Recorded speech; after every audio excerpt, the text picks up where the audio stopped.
A $200,000 electric car died in a Wyoming blizzard. No signal, no heat, no way out. Ara Vance, billionaire, CEO, the woman who controlled everything, was freezing inside her own prototype. A battered pickup cut through the wall of snow.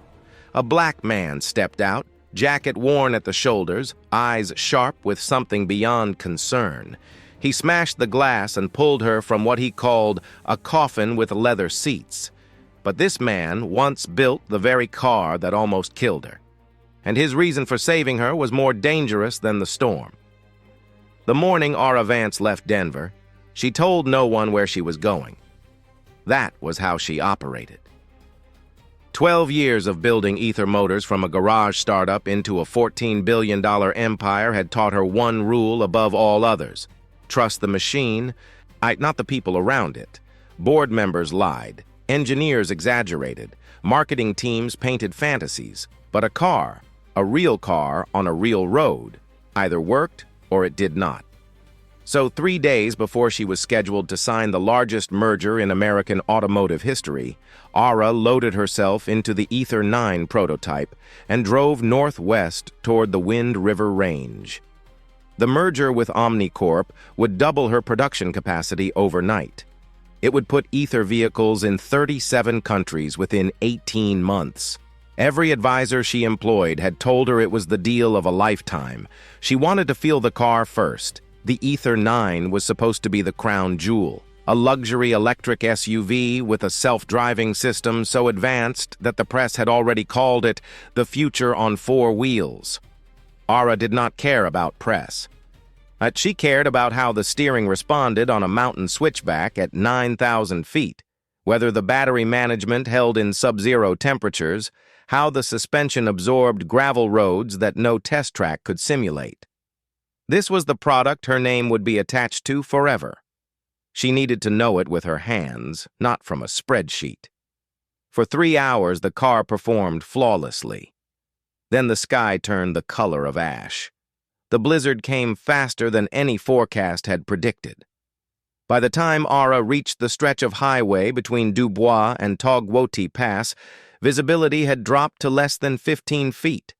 Snow hammered the windshield in sheets so dense the wipers became useless. She slowed to a crawl, gripping the steering wheel with both hands, watching the road vanish beneath a rising tide of white. And then the dashboard flickered. Every screen inside the Ether 9 went dark at the same instant. Navigation, climate control, the instrument cluster, the rear-view cameras. The electric motor cut out without warning. The car rolled to a silent stop in the middle of the road, buried in the kind of cold that kills within hours. Ara pressed the ignition. Nothing. She tried the emergency restart sequence. Nothing. The door handles, electronically controlled, refused to respond. She was sealed inside a machine she had built, and the machine had decided to stop working. The temperature inside the cabin began to drop immediately. Without the heating system, the Ether 9 was nothing more than a glass and aluminum shell, elegant, aerodynamic, and completely incapable of keeping a human being alive in negative 20-degree wind chill. Ara pulled her coat tighter and reached for her phone. No signal, not a single bar. She was somewhere on a mountain pass in central Wyoming, in the middle of the worst storm of the season, and nobody in the world knew she was there. For the first time in her adult life, Ara Vance was not in control of anything. 20 minutes passed. Her fingers stopped responding. Her vision started to blur at the edges. She could feel her body beginning to shut down. Not dramatically, not the way it happens in movies, but quietly. A slow, heavy numbness that started in her feet and climbed upward like water filling a bathtub. She thought about the merger documents sitting on her desk in Denver. She thought about the fact that her emergency contact was her chief of staff. She could not remember the last time she had called someone just to hear their voice. The sound of a diesel engine cut through the wind. Headlights appeared in the wall of snow, yellow and shaking, growing larger. A pickup truck, old enough that the paint had surrendered to rust years ago, skidded to a stop behind the Ether 9. A man climbed out. Tall, broad-shouldered, wearing a canvas jacket that had been patched more than once. He moved through the blizzard like someone who had lived inside storms his whole life, steady, deliberate, unhurried. He reached the driver's side door and looked through the frosted glass at Ara. Their eyes met. His were dark brown, calm, and carried the kind of weight that had nothing to do with the weather. He tried the door handle, locked, electronic, dead, without hesitation. As he pulled a breaker bar from his coat and swung it into the side window, the glass shattered inward, and a gust of frozen air hit Ara like a wall. The man reached in, unbuckled her seatbelt, and pulled her out through the broken window with hands that were rough but careful. "Can you walk?" he asked. She could not feel her legs. He did not wait for an answer. He carried her to the truck, set her inside, and turned the heater to full. The cabin smelled like motor oil and pine. A child's drawing, crayon on yellow paper, was taped to the dashboard. It showed a stick figure standing next to a big red truck. "Stay awake," the man said, climbing into the driver's seat. "I live about 4 miles from here. You're going to be fine, but you need to stay awake." His name was Caleb Thorne. She would not learn that until later. And the cabin was small, 2 rooms, a wood stove, and a kitchen that looked like it had been built by hand. When Caleb carried her inside, a boy was sitting at the table drawing with crayons. He looked up with wide, serious eyes. "Dad, who is that?" "Someone who needs help, Eli." Caleb set Ara on the couch near the stove and wrapped her in a wool blanket. "Get me the big thermos."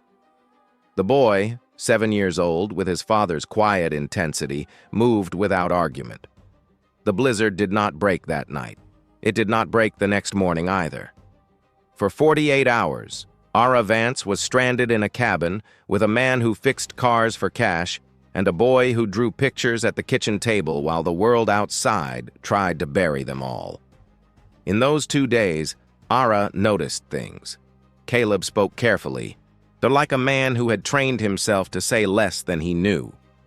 When the generator failed on the first night, he diagnosed the problem in under a minute. A voltage regulator, which he replaced with a part he had machined himself. His bookshelf held no novels, no magazines, only engineering manuals, most of them focused on embedded systems and automotive software architecture. On the second morning, while Caleb was outside clearing snow from the truck, Ara saw something on the cabin wall near Eli's bed. A crayon drawing different from the others.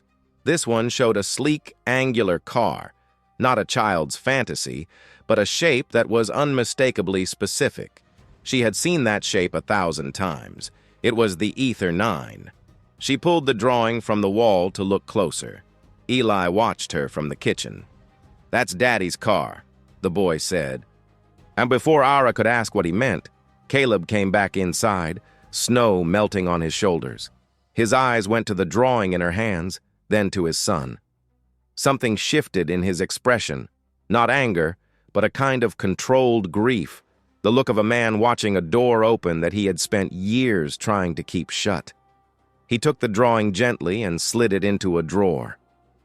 "Storm's breaking," he said. "You should be able to get a signal from the ridge in a few hours. Your people can come get you." Ara studied his face. "How did your son draw that car? The exact shape of a prototype that hasn't been released to the public?" Caleb did not answer. He poured coffee and set the mug in front of her, his jaw tight. The next morning, the storm finally lifted. Ara called her chief of staff, who dispatched a helicopter within the hour. As she gathered her things, Caleb stood by the door with his arms crossed, watching her the way a man watches a storm that has not quite passed. She thanked him. He nodded. Then, just as she reached the door, his voice stopped her. "Don't sign that deal." Ara turned. Caleb's eyes were fixed on hers, steady, unblinking, carrying something that looked like it had been locked away for years. "The braking system is not safe," he said. "Whatever they told you about the software integration, it is not safe." Ara stared at him. A mechanic in a mountain cabin, telling the CEO of a $14 billion company that her flagship product was dangerous. "How would you know that?" she asked. Caleb looked at his son, who was drawing at the table again, and then back at Ara. "Just don't sign it," he said. And the helicopter arrived 12 minutes later. Ara climbed in without another word. But as the cabin shrank below her, a dark square against the endless white, she could not stop hearing his voice. The certainty in it, the weight, the way he had looked at his son before he spoke, as if every word cost him something he could not afford to lose. She had built her empire on data, logic, and control. She did not believe strangers. She did not trust instinct. But something in Caleb Thorne's warning had landed in a place that spreadsheets and board meetings could not reach, and it would not let go. Back in Denver, Ara did not sign the merger. She told her chief of staff it was a scheduling issue. The blizzard had disrupted her timeline, and she needed 72 hours to review final terms. The board accepted it without enthusiasm. Omnicorp's legal team sent a terse email requesting clarification. Ara ignored both. Instead, she went to the engineering lab on the 4th floor of Ether Motors headquarters, the one most executives never visited because it smelled like solder and burnt coffee. She pulled the black box data from the Ether 9 prototype, the same car that had nearly become her tomb on Togwoti Pass, and began reading the system logs line by line. What she found made her sit down. Buried deep in the telemetry, past the standard battery diagnostics and motor performance records, there was a command sequence she did not recognize. It had activated 6 minutes before the total system failure. The code was not part of Ether's original software architecture. It was an external injection, a set of instructions embedded in the braking module that, yes, when triggered by specific environmental conditions, could override the vehicle's primary safety systems. Low temperatures, reduced traction, limited connectivity, the exact conditions of a mountain blizzard. Ara had spent 12 years in this industry. She knew what clean code looked like, and she knew what sabotage looked like. This was not a bug. This was a door that someone had built on purpose, and it carried the digital signature of Omnicorp's proprietary development framework. She spent the next 48 hours pulling every document she could find on the braking module's integration history. The trail led to a joint development agreement signed 18 months earlier when Omnicorp had provided a software package for advanced braking assist as part of the pre-merger collaboration. Ether's own engineers had tested the package and approved it, but the override function was hidden beneath 3 layers of encrypted subroutines, invisible to standard quality checks, visible only to someone who knew exactly where to look. Someone like the person who had designed the original system. Ara ran a search through Omnicorp's publicly available litigation records. It took her less than an hour to find it.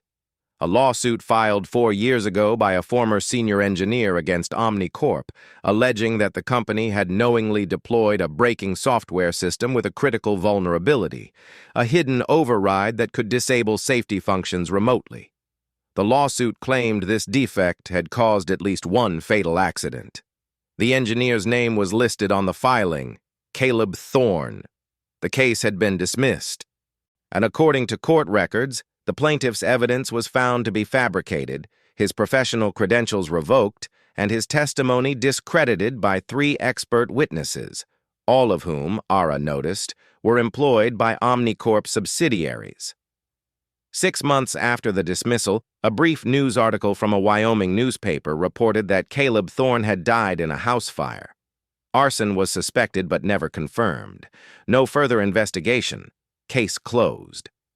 Ara stared at the photograph attached to the litigation file. It showed a younger man, clean-shaven, wearing a collared shirt and a company badge. The eyes were unmistakable, but the face in the photo still had hope in it. The man she had met in the cabin did not. She closed her laptop and looked out the window at the Denver skyline. $14 billion, 37 countries. Not the deal of a lifetime. and the company she was about to merge with had built a kill switch into her cars and buried the one person who had tried to stop them. Ara flew back to Wyoming 3 days later.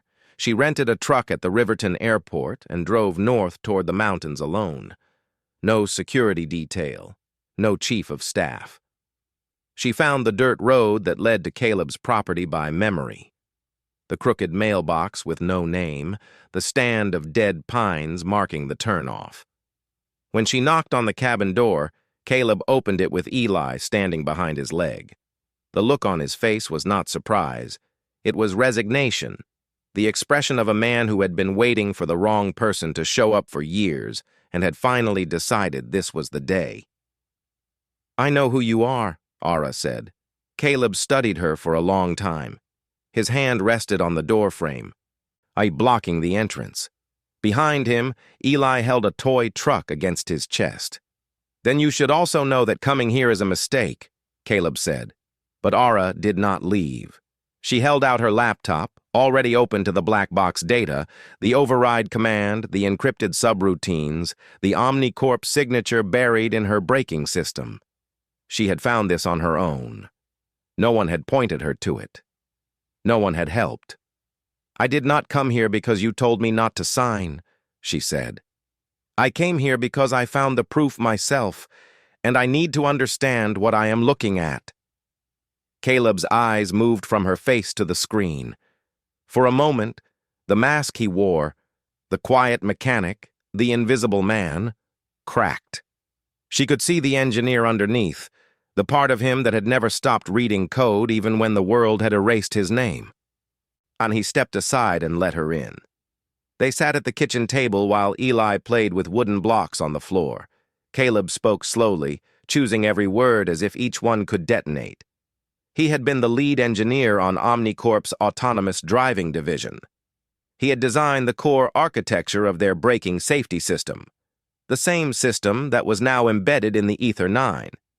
3 years into development, he discovered that the company's chief technology officer had authorized a hidden override function.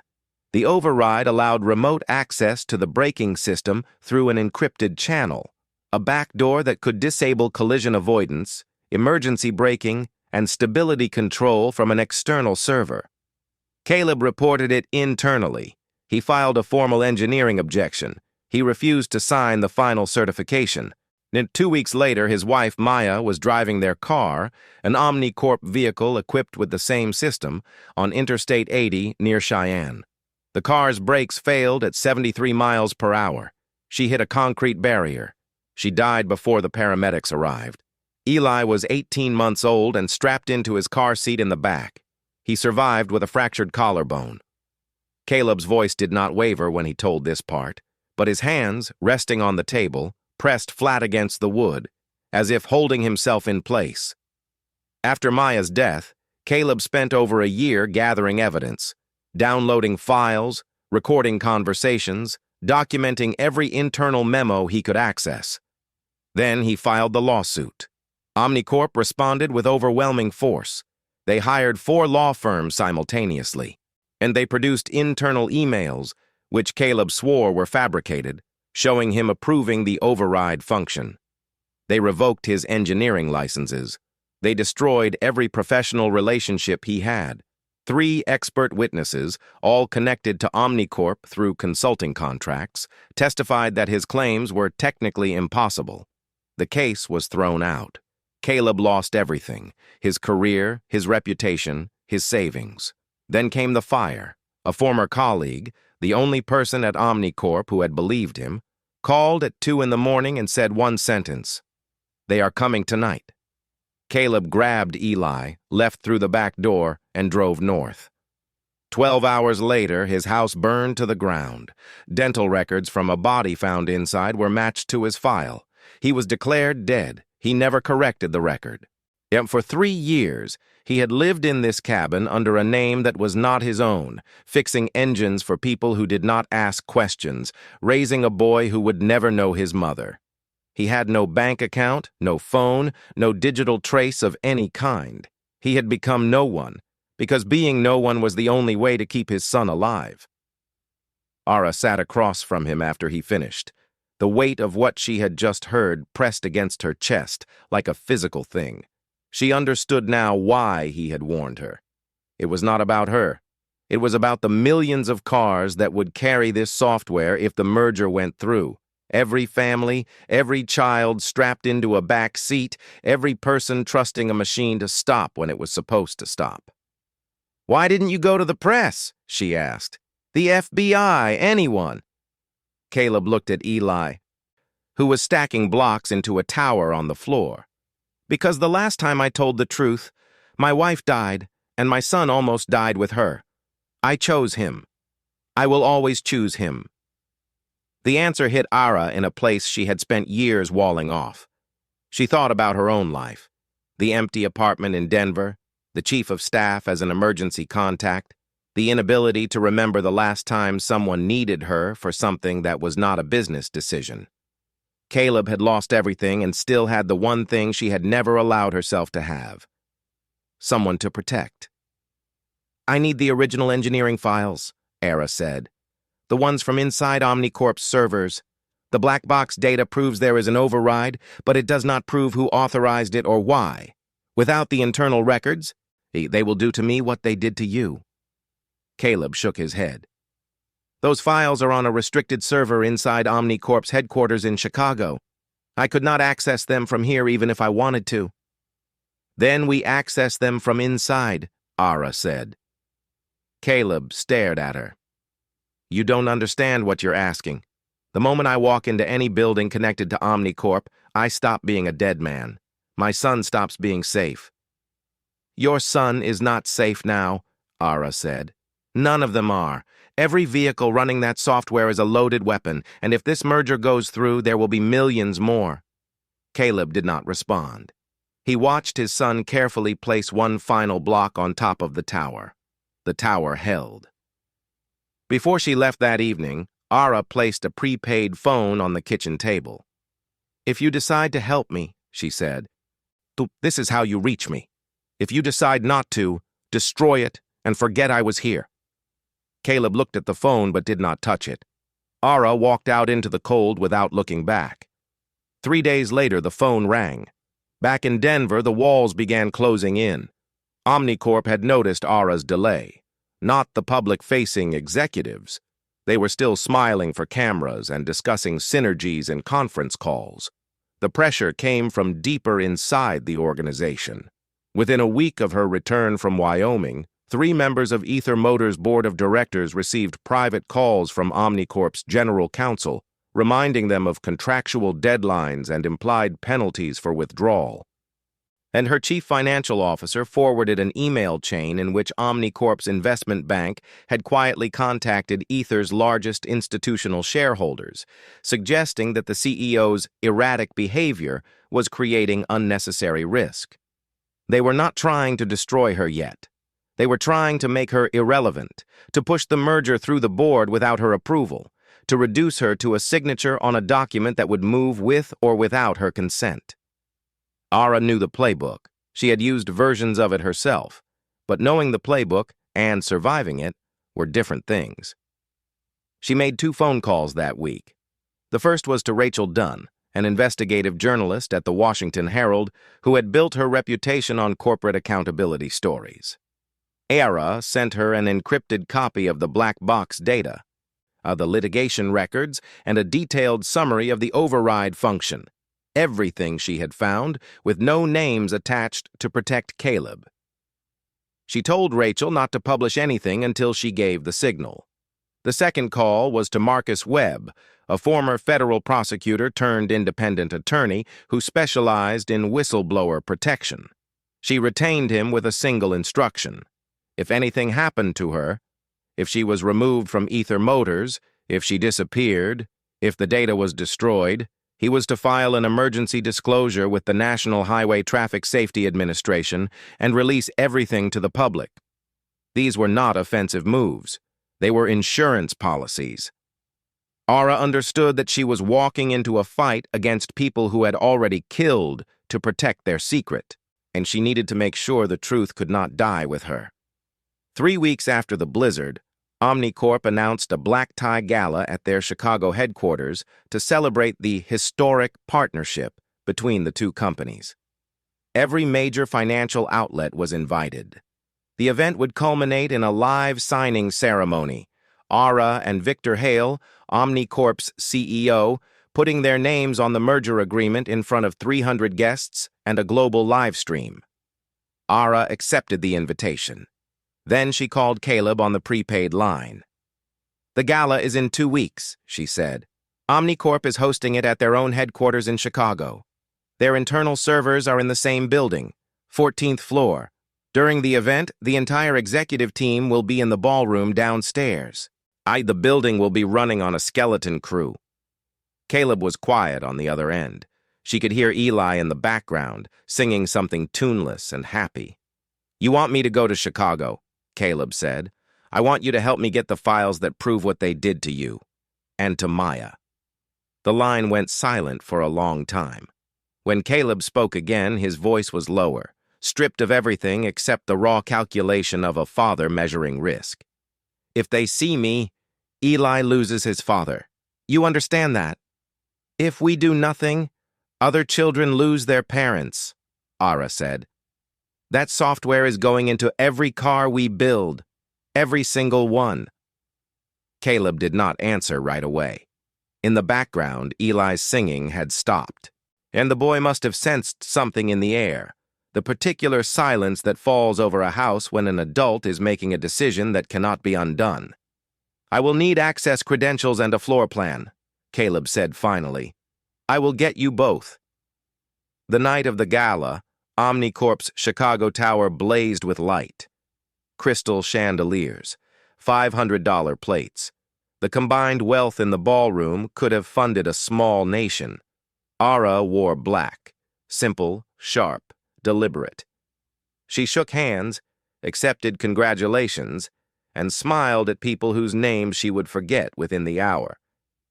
Victor Hale found her near the bar.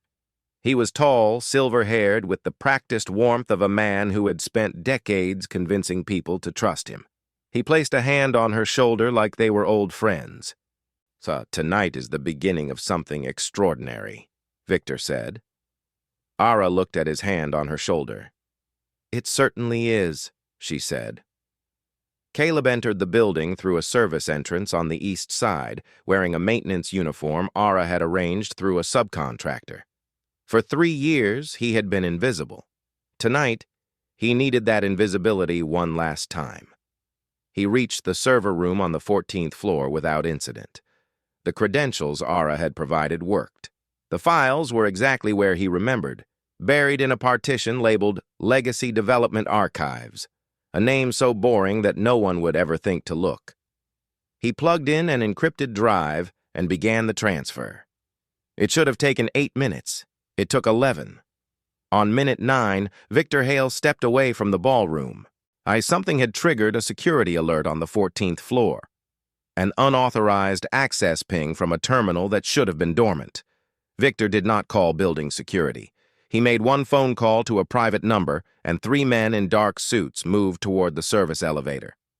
Back in the ballroom, Ara felt her phone vibrate. A single text from the prepaid phone she had given Caleb. Spotted. She set down her champagne glass. Her heartbeat did not change. 12 years of boardroom warfare had taught her how to keep her face perfectly still while the ground shifted beneath her feet. Victor returned to the ballroom 6 minutes later. He walked directly to Ara, and this time there was no warmth in his expression. He leaned in close enough that only she could hear. "I know who that man is," Victor said. "Yeah, the dead engineer who isn't dead. Caleb Thorne." He let the name settle between them like a blade on a table. "My people have him on the 14th floor right now, and I have someone making a phone call to a small cabin in Wyoming where a 7-year-old boy is currently sleeping." Ara's blood went cold. "Here is what is going to happen," Victor continued. "You are going to walk up to that podium in 20 minutes, and you are going to sign the merger agreement. You are going to smile. And after tonight, you are going to forget you ever heard the name Caleb Thorne." He straightened his tie. or that boy will never see his father again." Victor walked away and rejoined a circle of investors, laughing at something someone had said as if the last 30 seconds had not happened. Ara stood alone by the bar. The ballroom hummed around her, clinking glasses, polished laughter, the mechanical hum of people performing wealth. Somewhere on the 14th floor, Caleb was being held by men who answered to the person responsible for his wife's death. And in a cabin 4 miles from Togwati Pass, a 7-year-old boy was sleeping beneath crayon drawings, trusting that his father would come home. Because of her. She had gone back to that cabin. She had convinced Caleb to leave the only safe place he had. She had told him other children's lives were at stake, and she had been right. But she had not told him the full truth, which was that she did not know how to protect his. She had operated the way she always operated, with strategy, with logic, with the assumption that she could control the outcome. And now a man who had already lost his wife was about to lose his son, because Ara Vance had needed him to be brave. The clock on the ballroom wall showed 20 minutes to signing. Ara looked across the room at the podium, where the merger documents waited under soft light. Then she looked at the elevator doors, behind which Caleb had disappeared. 2 roads, no middle ground. She reached into her clutch and pulled out her phone. Ara sent 2 messages. The first went to Rachel Dunn. "Publish everything, now." The second went to Marcus Webb. "File the NHTSA disclosure. Do not wait for my call." Then she put the phone back in her clutch and walked toward the podium. The ballroom was designed for moments like this. Warm lighting, polished wood, the quiet authority of money gathered in one room. 300 guests sat in curved rows facing a raised stage where the merger documents lay open under a single spotlight. 2 chairs, 2 pens, 2 signatures that would reshape the American automotive industry. Victor Hale was already standing beside the stage, shaking hands with board members and flashing the kind of smile that had built a career on the assumption that confidence was the same thing as honesty. When he saw Ara approaching, his expression shifted, just slightly, just enough for her to catch it. Relief. He believed she had made her choice. He was right, just not the way he thought. Ara stepped onto the stage. The room settled into silence. Cameras locked onto her face. The live stream was running, broadcast to every major financial news outlet in the country. She could feel the heat of the lights on her skin and the weight of 300 pairs of eyes.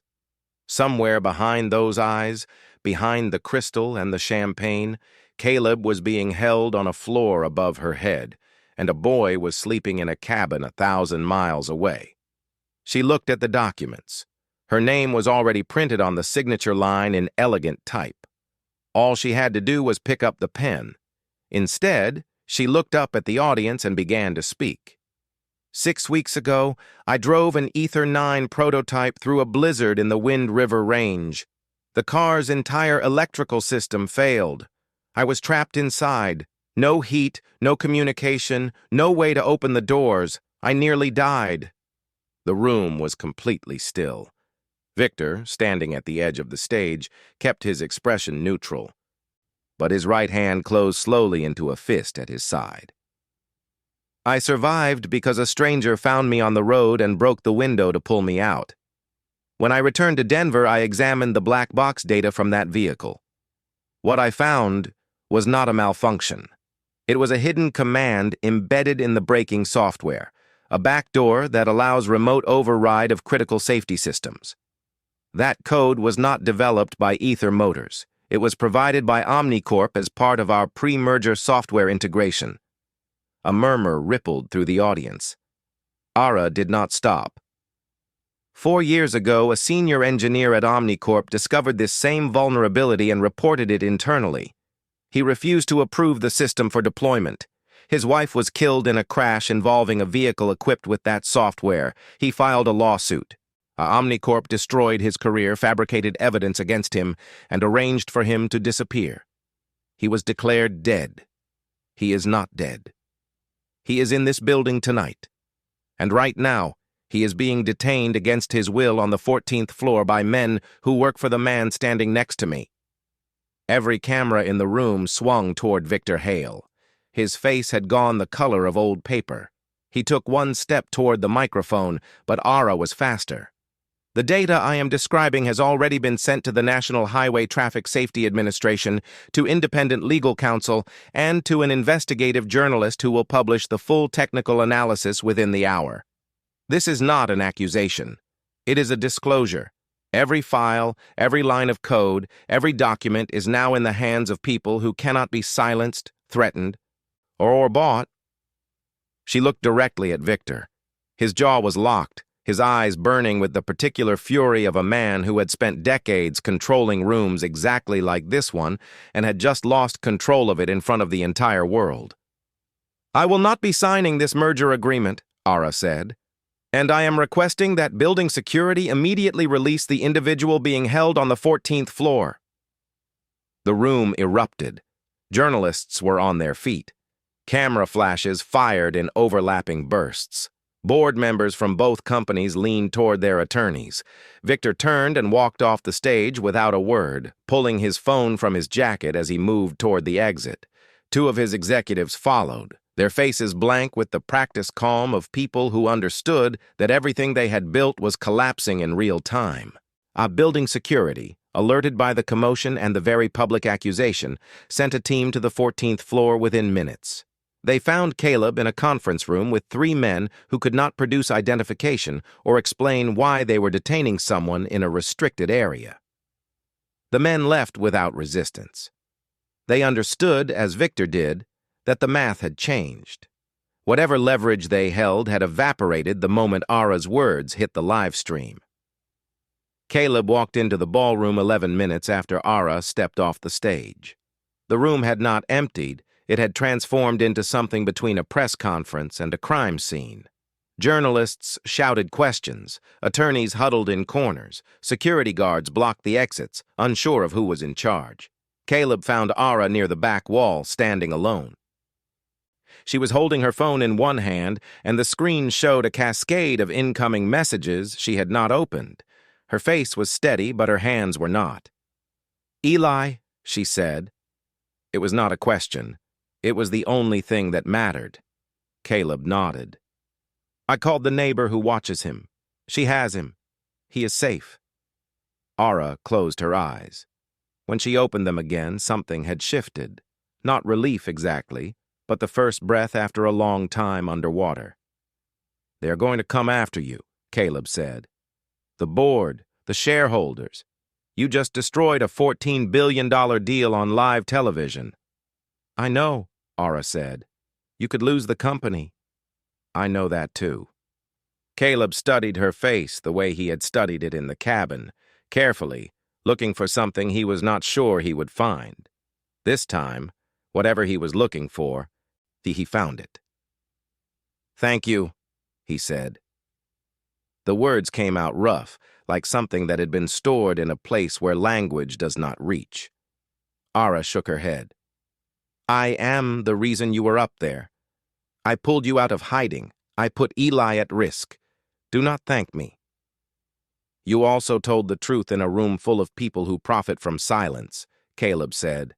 "That is not nothing." They stood together in the wreckage of the evening, 2 people who had arrived at this room from opposite ends of the world and met somewhere in the middle of a decision that neither of them could take back. The weeks that followed moved with the slow, grinding inevitability of consequences. Rachel Dunn's article ran in the Washington Herald the next morning. It included the full technical breakdown of the override function and sourced from both the black box data and the internal files Caleb had extracted before being caught. Marcus Webb filed the NHTSA disclosure simultaneously. Within 72 hours, the federal agency opened a formal investigation into OmniCorp's braking software and issued a preliminary recall advisory for all vehicles using the affected system. OmniCorp did not collapse overnight. Companies that large never do. But the merger was dead. Victor Hale was placed on administrative leave, then suspended, then quietly informed by his own board that his resignation would be accepted effective immediately. Federal prosecutors in the Northern District of Illinois opened a criminal investigation. Victor's passport was flagged. Caleb's case was reopened. The fabricated evidence was re-examined by independent forensic analysts. His engineering credentials were reinstated. The death certificate bearing his name was voided. For the first time in 3 years, Caleb Thorne officially existed again. At Ether Motors, the fallout was exactly what Ara had expected. The stock dropped 40% in 2 weeks. 3 board members called for her removal. She did not fight it. She stepped down as CEO in a 1-paragraph statement that said everything it needed to say and nothing more. She walked out of the building she had built from a garage, carrying a single box, and did not look back. The price of the truth was not abstract. It was measured in stock points and board votes and a corner office that now belonged to someone else. Ara had known this before she stepped onto that stage. She had calculated the cost in the same way she calculated everything, precisely, thoroughly, without sentiment. The difference was that this time, the math told her to lose. 5 months later, on a Saturday morning in early spring, a truck pulled up to a small garage on the outskirts of a town in central Wyoming. The garage was new, not fancy, just clean and solid, with a hand-painted sign that read, "Thorne and Son," even though the son was only 7 and mostly contributed by handing his father the wrong wrench at the wrong time. Caleb was underneath a 1992 Ford pickup, replacing a brake line, when he heard the engine. He rolled out on his creeper and stood up, wiping his hands on a rag that had already given up on being clean. Ara stepped out of a rented sedan.